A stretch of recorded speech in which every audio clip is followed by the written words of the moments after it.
Give it up for Denim Richards. Sorry, that KFC brought us milkshakes, so because all the boys were in the yard for that panic. Hey man, we're trying to do it. So how are we doing this morning? I'm really good. It's a lot of energy. Yeah man, it's final day, you know, it's a holiday. Yeah, it's a holiday. I didn't know it was a holiday when I woke up, but yeah, still came to work. Hey man. It's holiday for some, not for everyone. I mean, you know, it's hard to call what we do work, but that's true. You know, that's true. It's pretty fun. So how are we doing today? I'm doing good. There's like a tremendous amount of things that are going on. So I'm excited to kind of walk around a little bit, take some more pictures, sign some pictures, and yeah. And again, so you've been to some other Comic-Cons. We talked to it a little bit about it yesterday. Yeah. What do you think about? No, this is the best Comic-Con by far, right? Like it's the energy's different, and it feels much more like a community. Correct. You know, like it feels very like family oriented, and I think that's really exciting. No, I got a picture sent to me by one of the organizers this morning. We had an older couple yesterday. They've been married for 37 years. Wow. They came and cosplayed Obi-Wan Kenobi and Princess Leia, won our casual cosplay competition yesterday.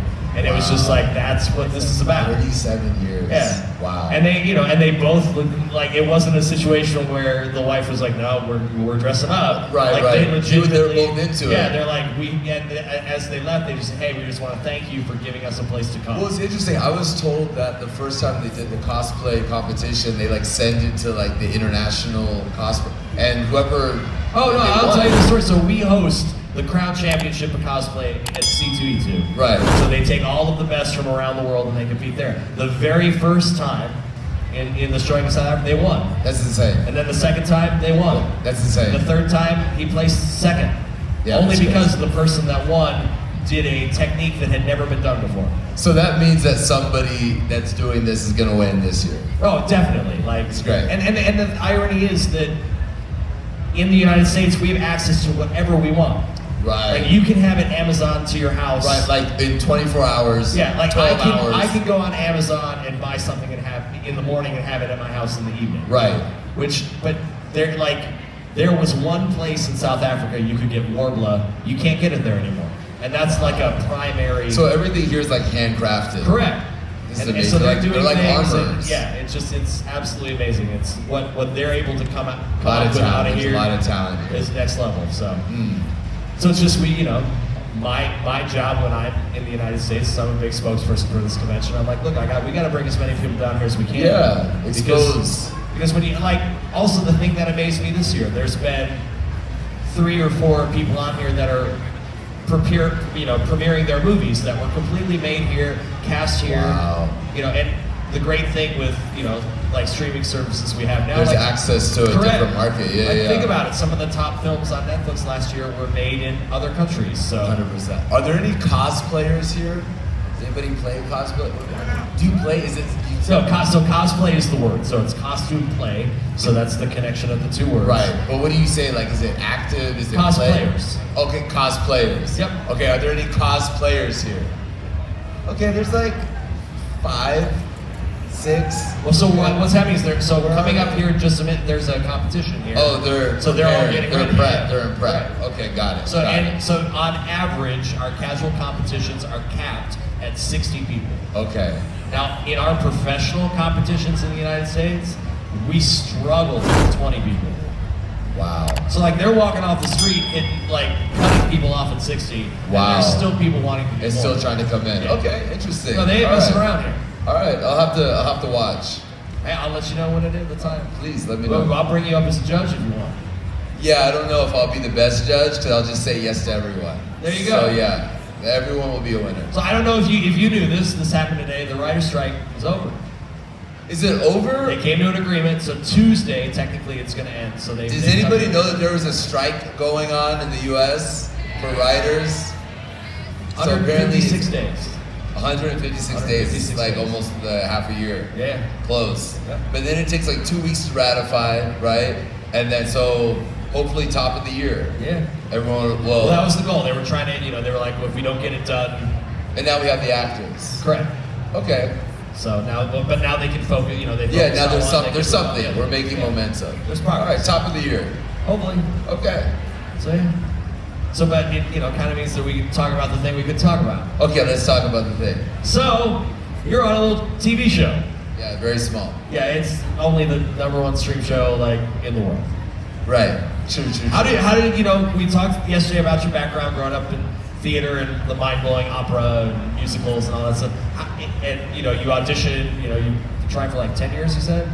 Yes, I failed for 10 years. So how do you end up on the show? So I was doing a it was a movie called Montfort Chickasaw Rancher with this actor named Tommy Flanagan who plays on Sons of Anarchy.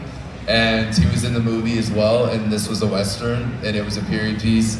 And then he had told me, he said, hey, my friend John Linson, who's the executive producer and showrunner of Sons of Anarchy, is gonna be doing this new TV series, Yellowstone. Kevin Costner is gonna be the executive producer as well. Taylor Sheridan, who's done Hell or High Water, and I don't think he had done Zachary at that time, maybe it was just coming out. Anyways, they were gonna be doing it. And so you should audition. So I called my team, and for 2.5 weeks, they were like, there is no auditions, there's nothing that's happening. Meanwhile, we're seeing casting happening. And then finally, I got a call to go and audition. Day later, I went to the producer session. Taylor was on Skype because he was in Utah, prepping for the show. And he was just like, hey, so you really want this role? You really want it? And I was like, okay, no pressure. This is a decade of trying to break into this industry. So he was like, I don't have anything written for him yet, but you really want the role. I'm like, I don't even know what that means. Because the role that I was originally reading for, he died in episode 4, right? And I was like, okay, well, this is cool, but kind of sucks because I'm gonna die. And then he was like, yeah, but it's not gonna be this, so it's gonna be something different. And then, so I did that, and then I waited 7 weeks after that, and every single day, my manager would call me, and I finally started getting so much anxiety that I told her to stop calling me, right? Because every time she called, I thought it was hey, this is it. And then she would call me hey, just wanted to check in, see how you're doing. I was like, please don't check in, please don't see how I'm doing. Just send me a text message. Only call if there's a gig. And so she just didn't call me for a month. And then finally one day she called, and yeah, that was kind of the story. That's really cool because, let's be honest, not what I expect to see in a Western. Why not? Where do they shoot the TV show? Yeah. So the interesting thing about Westerns, right, is so there's a competition in the US called the Bill Pickett Rodeo. Yep. So Bill Pickett he was the staple African American that kind of really invented bull riding and the competitions, but because during that time it wasn't historically sexy to have a black man on television, they put John Wayne. So a lot of John Wayne's character is actually based off of Bill Pickett. And so Bill Pickett was the one that created the competition where you ride up on a horse, get on a bull, bite the lip, and flip it over. He was the one that actually invented this. And so one of the things, obviously for Taylor, he's very, very big into history, especially American history. So for him, he was like, no, this is great. And it also was an opportunity to break into an entirely different demographic, a different market. So I've been very, very excited about being able to represent an entirely different culture on the show, but also not be playing into it, right? Just playing a real human being living a life. That's the best part, is you're just, you exist. fit. It's just it's not a thing, it's just... Yeah, I feel like part of being an artist is, you understand the opportunity that you have, but you also don't need to play into the opportunity, right? So it's about just being a real person. So for me, being with this team and Taylor creating the characters that he's done and allowing me to infuse some of my own personality is a tremendous blessing. Now, what's some of that stuff that you've infused in the character from your own life? True. As I was saying that, I was like, that question's probably going to come, and I have no idea. Colby's very relaxed. I would say that I'm very relaxed as well, very, very chilled. It bothers some people sometimes that I'm so relaxed because they think that I don't care. Because I'm just very just go with the flow. Colby's very much like that. So I would say that's the #1 thing that I kind of just take it for an example, we have some artists when you get to a show, they'll be like, hey, let's do lines, before. And I'm like, no, I'm okay, I'm good. I just get my tea. No, come on, let's go over. I'm like, yeah, no, it's fine, we got this. And I get it, but for me, I love the organic nature of just sitting in a scene, and who knows what's gonna happen. Same way, like we didn't talk before yesterday, we didn't go over anything. I have no idea what you're gonna ask me. But I enjoy this, and I think for people that are watching or listening, it's a better experience because it doesn't feel scripted. Yeah. It feels very authentic, and I kind of pride myself on the authenticity of life. Yeah. So do you think you as a person, do you feel you're more relaxed because of growing up in that constant auditioning? Yeah, I think we make everything too big of a deal, right? I just feel like everything's the end of the world, you know, and I feel like I'm a very big, because like I said, that social anthropologist that I am, that's like my core. It's very much just like, why stressing about everything all the time, right? And so I feel like in this life, we're always in this movement, gotta get here, we put so much energy, and I do think like failing 10,000 times, I think it's really helped me not take anything to heart. Like there's not really a criticism or a thing that you're really gonna be able to say to me that's gonna make me feel tremendously devastated, because I'm like, I have failed so many times for so many years that I'm like, yeah, get the next one. Oh, and I've seen so many people in my life have such a harder time than me. It's tough. That it's just like, man, if they can get through their day every day, like I should just. Like, yeah, well, it's tough, right? Like, you know, we're in such a unique position in the entertainment space where you get a community of people that are also failing all the time as well. And I say failing not in the negative way, but failing as in you have to accept that like you didn't get it, right? But your whole point is about being able to reinvent yourself. And that's the thing that I like. I like so much about the fact of if you're not in a good place in your life, just reinvent yourself, right? Like every couple of months, just reinvent yourself, like something new, challenge yourself. And I think as an artist, that's something that we get the opportunity to do. If we don't like something, doesn't work, move off of it, change, be something else. So as someone that likes to continue to challenge himself, what's your new challenge?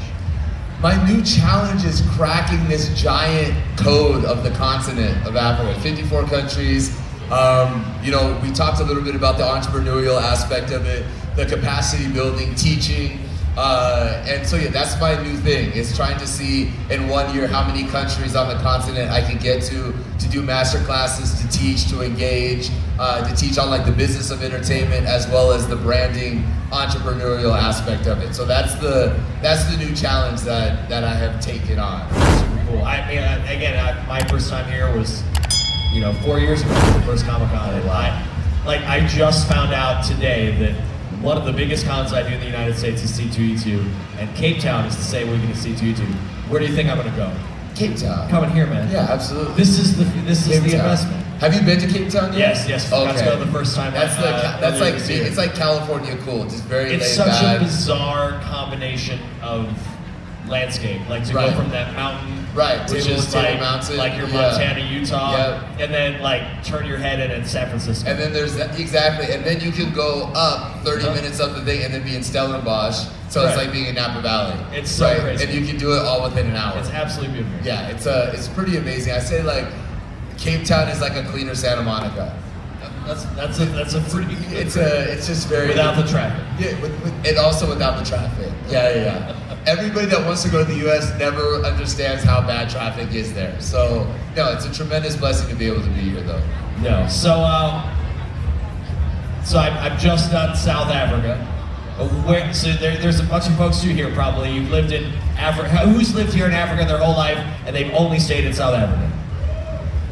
You've never left South Africa, even to go like just up. Huh?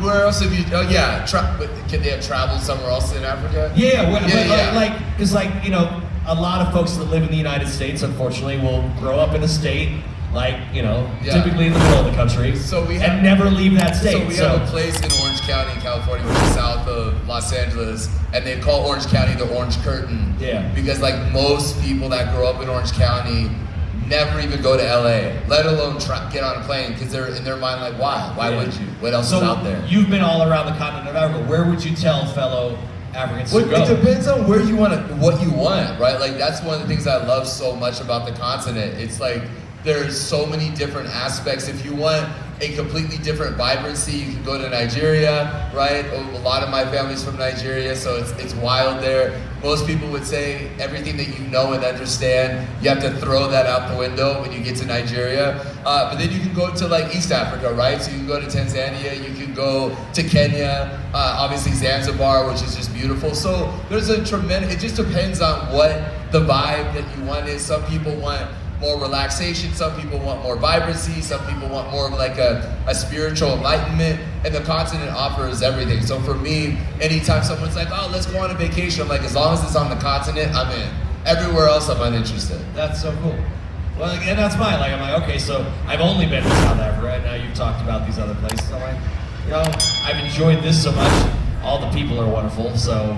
And the great thing about being in South Africa is, you know, it's like a 4-hour flight to go to Kenya. So you can come over here, you know, and stay here for a couple of days and then kind of like bop around to different, it's not like in the US, like in Botswana, it's a 30-minute flight from here to be in Botswana. Oh, wow. So it's like you'd be in an entirely different country in an hour and be like through immigration and so, yeah, maximize, I would say maximize the entrepreneurial in me is saying, maximize the opportunity of coming to the continent. Yeah. Well, again, this has been another fantastic conversation. Like, I could talk to you for hours, but yeah, but they wanted to see the cosplay competition. There's a lot of stuff there. Well, and they want to come meet you and take some pictures and autographs. And yeah, come see me, take pictures. Let's have a conversation about where you've been on the continent.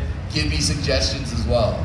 I think that's great. Definitely go see him. Ask him where y'all should travel to. Because again, clearly, if it's close for me, you know, if it's only a 30-minute flight, it's close for them. Yeah, 100%. You travel, what, 16 and a half hours or 20 hours? Well, yeah, altogether. Florida and Atlanta and St. Joe. Yeah, so about 20 hours. Yeah. And I do that tonight, so. Tonight? Yeah, we leave. I will leave here at 5 and I'm planning to fly back.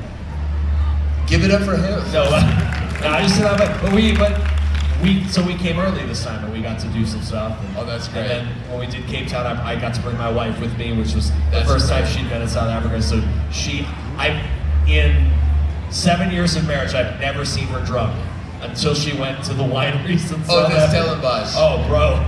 Like, if you look at pictures of her, she looks like a different person. She is. Because their sample pours absolutely. are much different than they are in the U.S. Like a sample pour is like a cat fill in the U.S. This is like a sample. You know, they gave her full. She was proper. Like 3 glasses in. Yeah. It's hard to spend a whole day there. It's like you got to take a nap. You know, it's fantastic. It's important. But no, this is great to have a conversation. Thank you guys for having me. Hopefully, come see me. I'm doing autographs, picture signings. Let's talk more off of the stage and take some pictures. Yeah, have a connection, because that's what this community is about. That's what the whole thing is about. Yeah. And again, that's how it works in the States. Yeah, this is different. You guys should give yourselves a round of applause for being able to be here. They're not gonna do that. They don't value themselves. It's the thing. They have the worst imposter syndrome. Yeah. Like, oh no, New York. It's not New York. It's not San Diego, guys. I'm telling you. This is it. This is the place. So, one more time, thank you so much for being here with us. Thanks for having me. One more time, please give them a huge round of applause. Make sure to go visit with him, see him.